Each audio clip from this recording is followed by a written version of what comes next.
It's great to have you with us from wherever you're tuning in from. For more information about Elevate Church or to contact us, head to our website elevatechurch.me and take us wherever you go by downloading our Elevate Church AU app. We hope this message inspires and helps you to take your next steps in your journey. Hey, listen, so when I went to Bible college in the 90s, and by the way, it was the 1990s, not the 1890s, show some respect, there was this kind of global trend that was on the increase known as pluralism. And dare I say, 30 years later, that's just continued to kind of play out in society. And really, a very simple definition of pluralism is this idea that whatever you believe to be true is true. So what you believe to be true is true for you. What I believe to be true is true for me.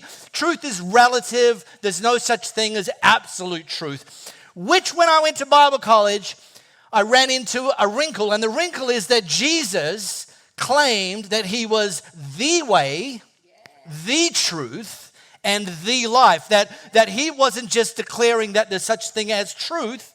He was even declaring that I am the truth. So trying to learn how to spread the message of Jesus and introduce people to Jesus, the truth, in a cultural kind of movement of pluralism became an incredibly challenging thing. And we've kind of settled on that a lot in our culture. But this series that we launched last week, and what I want to remind us of today, is that there is still such thing as truth, and that truth still very much matters. And I was reminded of this about 25 years ago. I'd flown to Atlanta in Georgia, where Justin Bieber gets his peaches from. And I went there, long way to go, I went there. Now, arrived into the airport, got off, went through customs, all that sort of stuff. And then I went to get my rental car. And I was going there to attend a conference at a church called North Point Church. And so I went to get my rental car. Now, this was the days before smartphones. And the guy at the rental counter desk says to me, would you like a GPS navigation unit? And I'm like, heck yeah, like bring it on, bro. So he gave me this thing, like as big as a tablet, and he gives you a bean bag, like a small bean bag. And I'm like, what the heck is going on here? And he goes, so you go into the car and you put the bean bag on the dashboard and just pray it stays. And then you put the GPS unit, nestle it into the bean bag. And I'm like, where have I just flown into? This is like a third world country here. And anyway, so he goes, listen, okay, he's looking at me like, because I'm looking at him like, he's looking at me like, and he goes, I'll pre-program it for you. So you just need, tell me, go, yeah.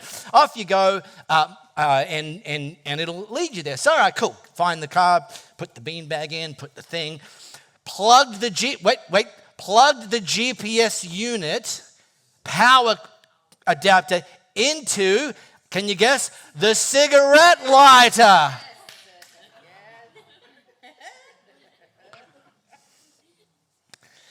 And I started driving, and the voice tells you where to drive. Turn left here, keep going straight, turn right there, veer this, take this. Now, I had looked ahead of time, and I knew that North Point Church was about a 40-minute drive from the airport to the church. And the way I'd gone, now it's a 36-hour flight from Perth to Atlanta. I mean, it's a slog, right? So I timed it so that I'd be able to get to the airport, get my rental, drive the 40 minutes, and arrive at my hotel about 3:30 in the afternoon. Great. Check in, have a shower, go and find somewhere to have an early dinner, come back to the hotel, go to bed early. Fantastic. Jet lag, you ain't coming for me. So I'm driving this 40-minute route, just doing what the voice is telling me to do, driving. And then, like, the 1 hour mark ticked over, and I'm thinking to myself, okay, this doesn't seem right. And I just kept driving, and I'm getting, and the voice is telling me, keep going straight. And then I started to see some of Justin Bieber's peach farms, and I'm like, oh no, I know enough about Georgia, the state, to know that the peach farms are in the south and I'm meant to be going north. Oh, no. I started seeing tractors. I started seeing men with big beards and bib overalls. I'm thinking, So I pull over, and I did my very own IT help desk. I got the GPS unit, and yes, I turned it off, and I turned it on again.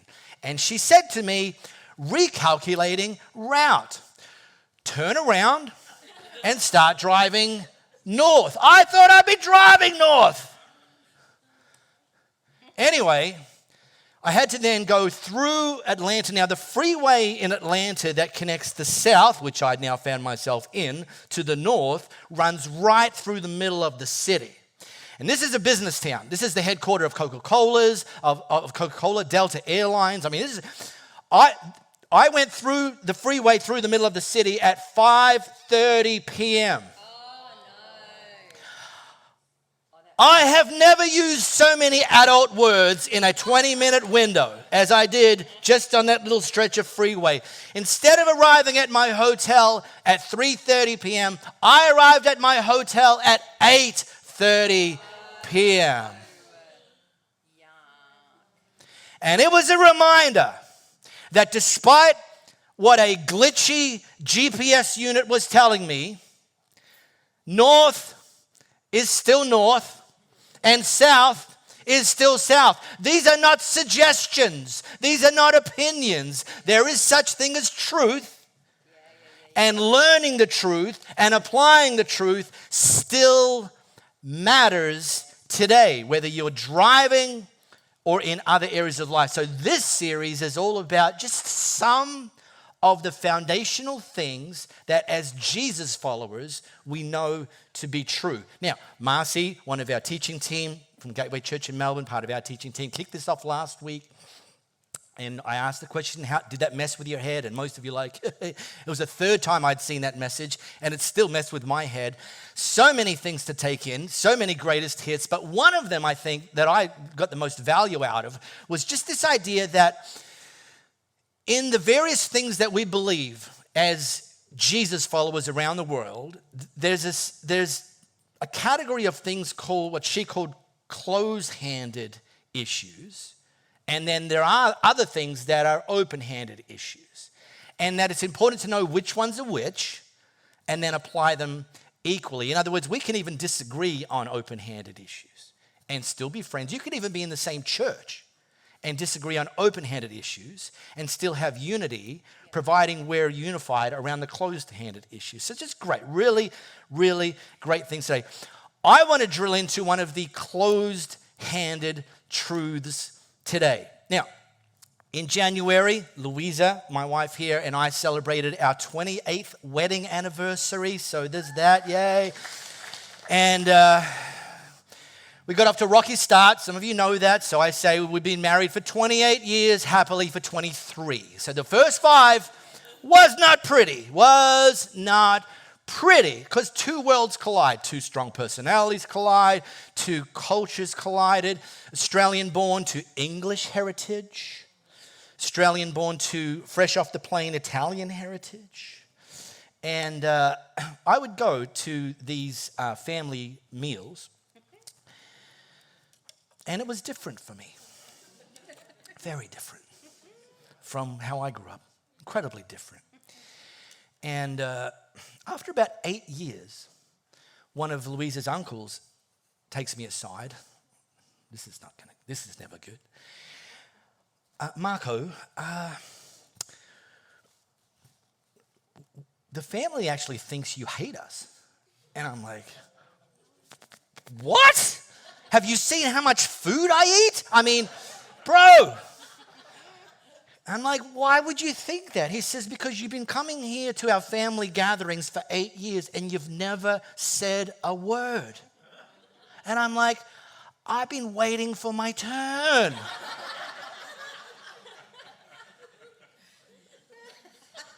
And some of you are like, well, why didn't you just put your hand up? Here's the thing, everybody should go to their hands up.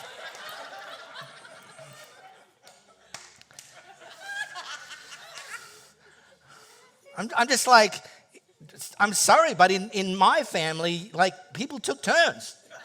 The way you get heard is you just have to speak louder than the person that's currently talking.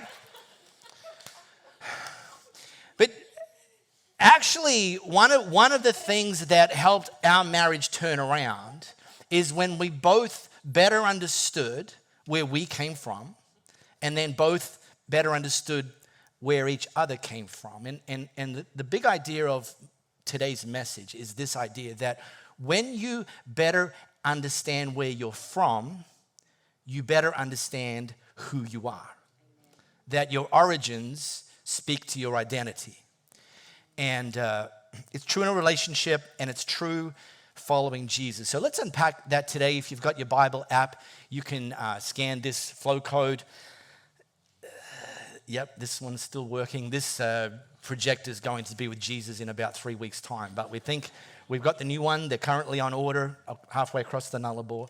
But just scan that. It's going to take you there. And this is right back at the beginning in the Bible. Genesis chapter 1. This is the one that starts with, in the beginning. And we start to read the creation account where day 1, God created this. Day 2, God created that. Day 3, God created that. And he kept going. Ba-ding, ba-ding, ba-ding. Heavens and the earth, God created the heavens and the earth. Amazing, amazing, amazing, amazing. And then the author segues into where I want to drop us into today. Then God said, now say these bolded pieces with me, will you? Let us make human beings in our image to be like us. They'll reign over the fish of the sea, the birds of the sky, the livestock, all the wild animals of the earth, all the small animals that scurry on the ground. So God created human beings, say it with me, in his own image. In the image of God, he created them, male and female, he created them. Wow. Like, of all the things that God created, we're included.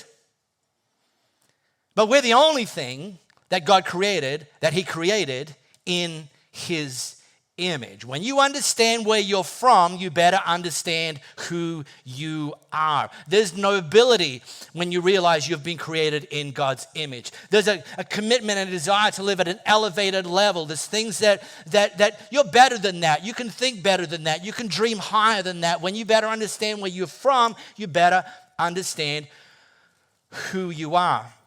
Now, I've got somebody in my orbit who, some parents give their kids like pet names, nicknames, So this particular individual calls his son Monkey.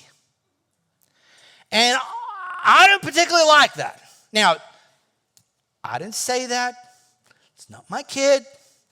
You can call your kid Bin Chicken if you want to, because here's the reality. Your kid, your rules, right? But for me, I just sit back quietly, and every time that the son gets called Monkey, it just gives me the icks. Because he's not a monkey. He didn't, and here's the thing, despite what you may have heard, and by the way, despite what you may have even been taught in school, you are not a monkey, and you're not from a monkey. You were created by God in his image. Now, apologies, Harrison. You probably want to block your ears for the next couple of minutes. I personally am increasingly fascinated by the technological advancements coming out of China. And, and there's a lot. Well, last week in Beijing, there was a half marathon for humans. Half marathon, 21 kilometers run, where alongside they created a separate roadway for humanoid robots. And the question was, can the humanoid robots beat the humans over 21 kilometers? And the year before, the winner, because they did it the first time last year, the winner of the humanoid robot winner was 2 hours and 40 minutes, which, look, let's face it, whether you know it or not, that's slow for 21 kilometers. Well, anyway, last weekend, they did it for the second annual time. And here's a little, you probably want to block your eyes now too, Harrison. Here's a little bit of that, Matt. You going to roll that? Even for humans, executing sharp turns is challenging. For robots, This setup increases the technical difficulty. Speeding up the development Oh, of humanoid stop. robots is a priority for That's the end. Stop. Sorry. Okay, sorry. I think we need to get a humanoid robot operating the Mac. That's it, Matt. You're fired. All right. Sorry, that didn't quite go to plan. Here's the deal. Let me tell you what you missed last week. The humanoid robot that won the humanoid robot category completed the half marathon in, now just give you a record, the human world record is 57 minutes, which is quick. Kenyan, obviously. Quick. It's 57 minutes. The humanoid robot that won last weekend crossed the line in 50 minutes. 50. Wasn't even wearing the new Nike super shoes. And I love watching things like that. But here's the thing. I watch what we were going to watch, and by the way, it's largely my fault that video didn't work. In fact, it's entirely my fault. When I watched the robots running, and when I saw them cross the finish line, they weren't even sweating. I was not sitting watching my YouTube. I was not sitting there thinking that robot or those robots are just there was just a starting line somewhere and some random pieces of metal just fell out of the sky and some random wires just fell out of the sky and these random nuts and bolts and parts and pieces and microprocessors and all that just kind of self-assembled randomly and then got up and decided, you know what I'm going to do? I'm going to run 21 kilometers in 50 minutes. I'm not thinking that. You would have to be a moron to think that that's how that worked. It's obvious. It's plainly obvious. I'm putting my Captain Obvious hat on and telling you this. There was a designer behind the robot. So anyone that tells you, okay, all right, so they're faster than humans, but big deal. Here's the thing. Humans are incredible. Humans are fascinating. You are a work of art. You're going to see in a moment, God actually calls you his masterpiece. And I say this, from my point of view, it takes more faith to believe that you are just some random collection of cells that just kind of had a committee meeting and self-organized and took a vote and someone seconded it and said, let's create a human and pa-ting, here you are. It takes more faith to believe that than to believe there's a designer, a creator behind you and me and humanity. That's my point. I have no problem believing the idea that you and I were created by God in his image. Now, a few months ago, I preached at a church of about 400 people. And I got up and I started preaching. And as I'm preaching, I'm looking out and I'm thinking to myself, something's weird here. Like, great church. I'm like, something's weird here. So I'm looking and I'm preaching, but I've got this second conversation going on in my head. Like, why is this so weird? And then I realized that in a church of 400 people, there was only one non-white person. And I'm thinking, well, that's weird. I mean, look around. You here at Elevate, you find it hard to spot a white person. It's brilliant. I love that. Here, and I'm sitting up preaching to people who look like me. I haven't done that for years. You're all white. What's wrong with you? And because, look, one of my greatest things that I love about Elevate Church, and one of the things I celebrate, is just how diverse we are. It's amazing. Because here's my point. I don't just tolerate people from other cultures. I celebrate people from other cultures. You know this. When I meet you, I'm going in hard with 20 questions about where you came from. I've learned about Tuvalu. Tuvalu! Who's been to Tuvalu recently? Who's never heard of Tuvalu? Exactly. Come and ask me. I can tell you everything about Tuvalu, but it's because I met Daniel, who's from Tuvalu. What? I had to Wikipedia it. Wow. The smallest populated country on the planet. 10,000 inhabitants. Well, 9,999 now because Daniel's here. But I love it. Now, look around. There's just a steady growing trickle of Nigerians. And, one of my life mottos as a church leader is there's no such thing as too many Nigerians. Like the party doesn't start until the Nigerians rock up. Well, that's what Princess tells me. That's why they're always late. Like, the party hasn't started yet because I haven't arrived. Okay. So I'm learning. So, and Princess and her maker, I've learned from them. One of the things I've learned is that Nigerians like to talk poetically. Like to the point where you sort of have to listen carefully because you're not even sure what they're actually trying to say. But one of the advantages of that I learned is that Nigerians have a way of insulting you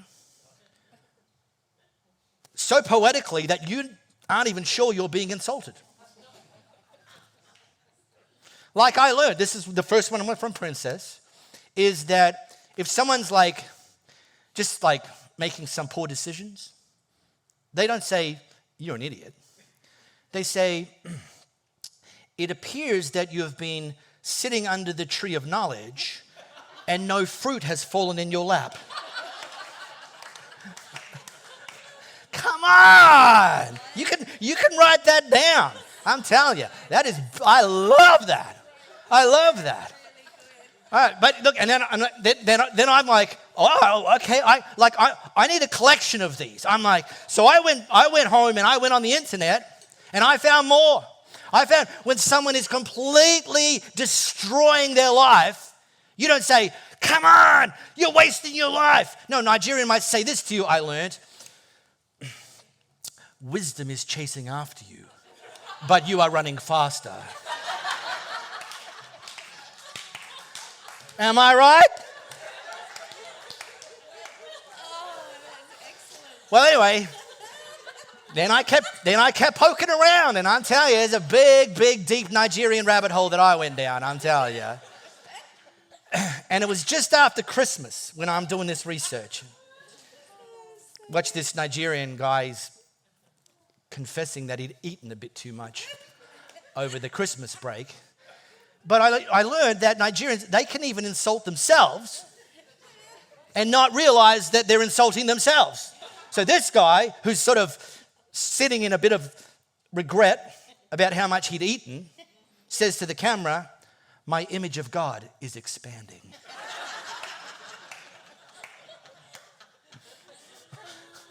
That's beautiful.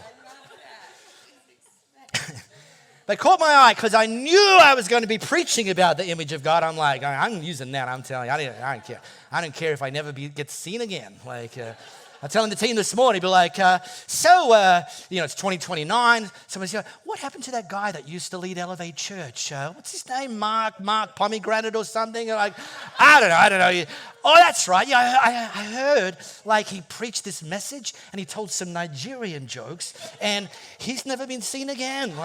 That's all I know. But anyway, I like to live on the edge. But my image of God is expanding. I mean, come on, man. That is there should be an Olympics for great ways to insult people. Nigerians would win the gold medal.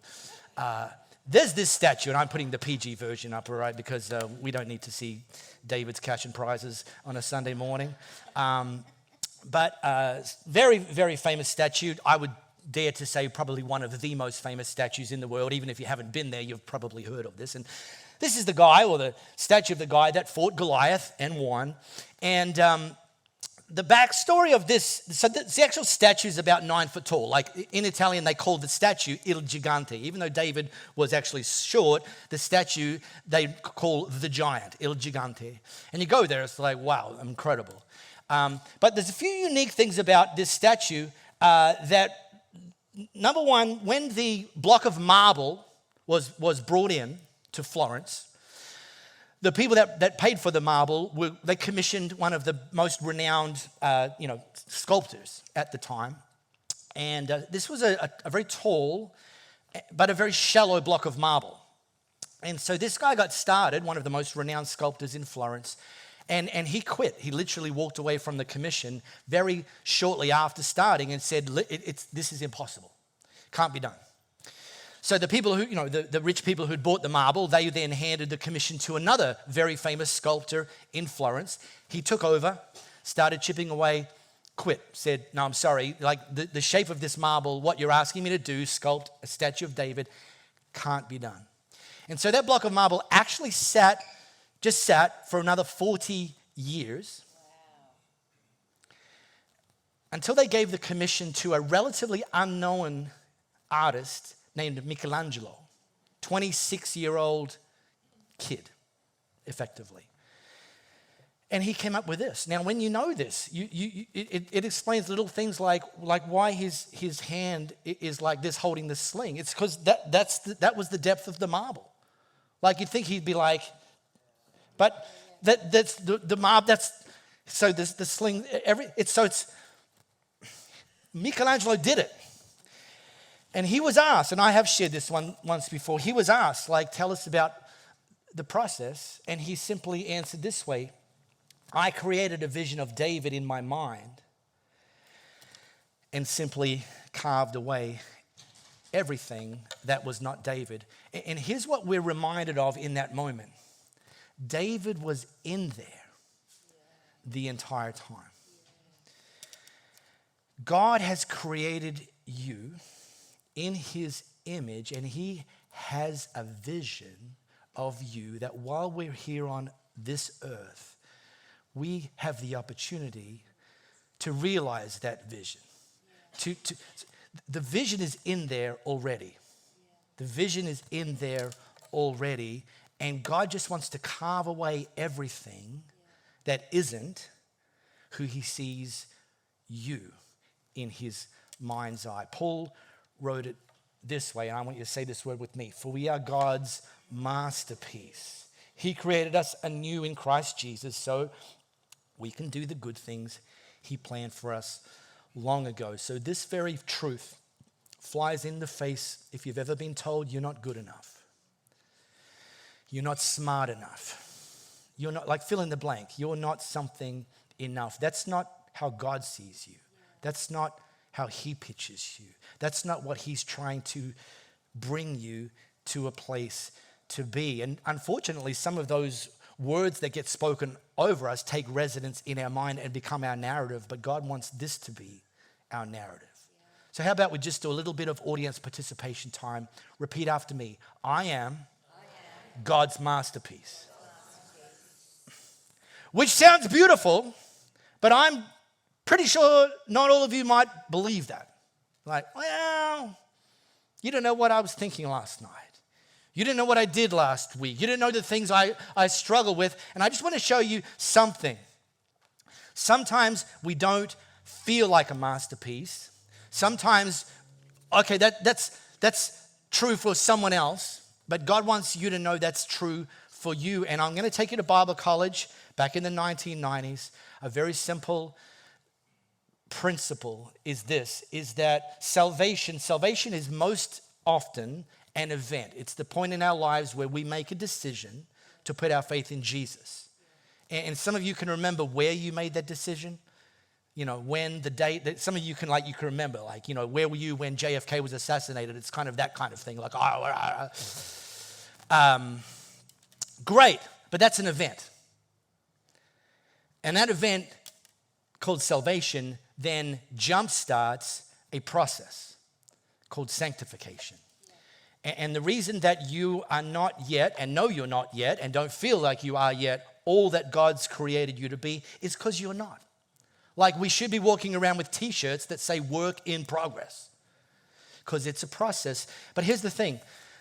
This simple truth, and I'm going to say this, and I'm not saying this like I'm better or no better. I'm not thinking about anyone specifically. I'm not trying to throw anyone under the bus. But here's the reality. I'm willing to guess some of you have met people who identify as Christians, but they don't seem to have done much maturing. I'm just leaving you to think of a name. Don't yell it out. Don't elbow them if they're sitting next to you. I'll deal with you when we get home. But look, this explains that, literally. Because placing our faith in Jesus, sure, means we get to go to heaven. It's better than the alternative.